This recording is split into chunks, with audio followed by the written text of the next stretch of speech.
టీడీపీలోకి వెళ్తారని, Guntur parliament seat నుంచి మీరు పోటీ చేయబోతున్నారనే టాక్ కూడా ఉంది. దీని మీద ఏమంటారు?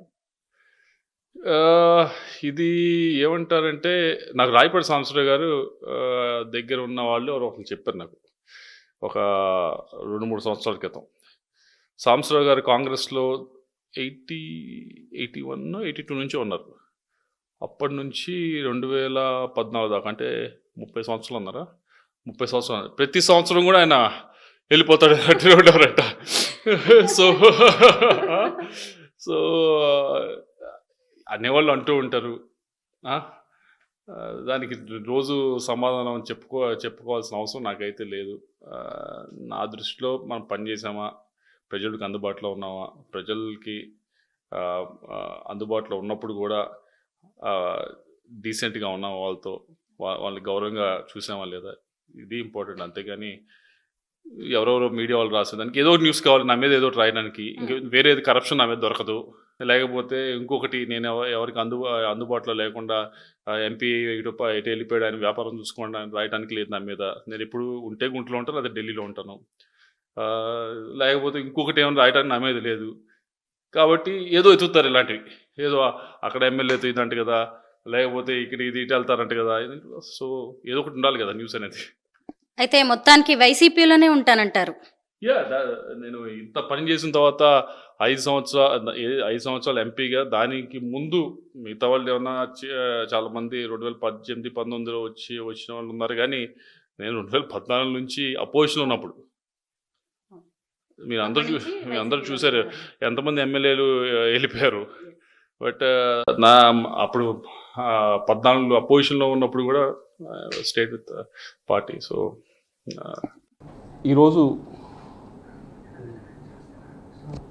ఒక అనిశ్చితి నెలకొంది రాజకీయంగా. దానికి అది అనిశ్చితి క్రియేట్ చేయడానికి నేను చేసింది కాదు, లేకపోతే ఆ అనిశ్చితి కోరుకుంది నేను కాదు. దాని వల్ల ఎక్కువగా ఏదైతే ఈ కన్ఫ్యూజన్ అంతా ఉందో, దీనివల్ల అటు పార్టీకి ఉపయోగం లేదు, ఇటు నాకు ఉపయోగం లేదు. మరీ ముఖ్యంగా క్యాడర్ ఎవరైతే ఉన్నారో వారందరూ కూడా ఈ కన్ఫ్యూజన్ సిట్యువేషన్లో గడిచిన 15 రోజుల నుంచి 20 రోజుల నుంచి ఏదైతే నడుస్తూ ఉందో, దానివల్ల వారికి కూడా ఎటు వెళ్ళాలా, ఏం చేయాలా, ఏ డైరెక్షన్లో పోవాలనేది అర్థం కాని పరిస్థితిలో వాళ్ళందరూ కూడా ఉండటం జరుగుతూ ఉంది. దానికి ఏదో ఒక విధంగా తెరదించాలి, ఏదో ఒక విధంగా ఫుల్ స్టాప్ పెట్టాలనేదే మా ఉద్దేశం. ఎక్కడో చోట దానికి ఒక సొల్యూషన్ అనేది మనం ఎతకాల్సిన అవసరం ఉంది. అలా కాకుండా ఇలా వెళ్తే అటు క్యాడర్కి ఉపయోగం ఉండదు, పార్టీకి ఉండదు. మీ అందరికీ తెలిసిందే 15 రోజుల నుంచి కూడా సరే కొత్త క్యాండిడేట్ తీసుకొద్దామనేది ఒక ప్రపోజల్ అంతా కూడా బయటకు రావడం జరిగింది. నేను మాట్లాడిన తర్వాత ఇంకా బయటకు రావడం జరిగింది.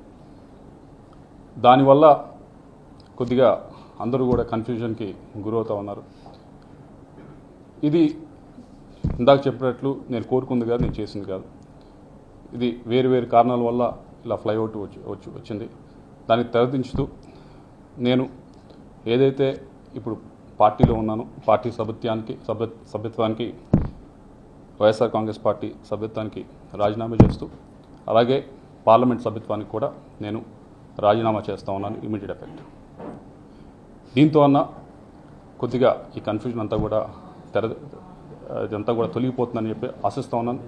నాకు ఈ 5 సంవత్సరాల నుంచి కూడా ఎంతో సహకరించారు. అటు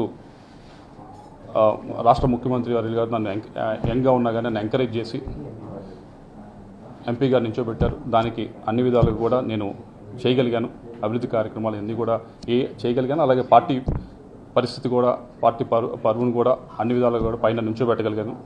అలాగే కేవలం అదే కాకుండా ఎమ్మెల్యేలు కూడా పూర్తి స్థాయిలో ఈ 15-20 రోజుల నుంచి చూశారు మీ అందరూ కూడా, ఏ విధంగా అయితే వారు గట్టిగా కూడా ప్రయత్నించారు. వారందరికీ కూడా ధన్యవాదాలు తెలియజేసుకుంటూ మీ అందరి దగ్గర నుంచి కూడా సెలవు తీసుకుంటాం. Thank you very much.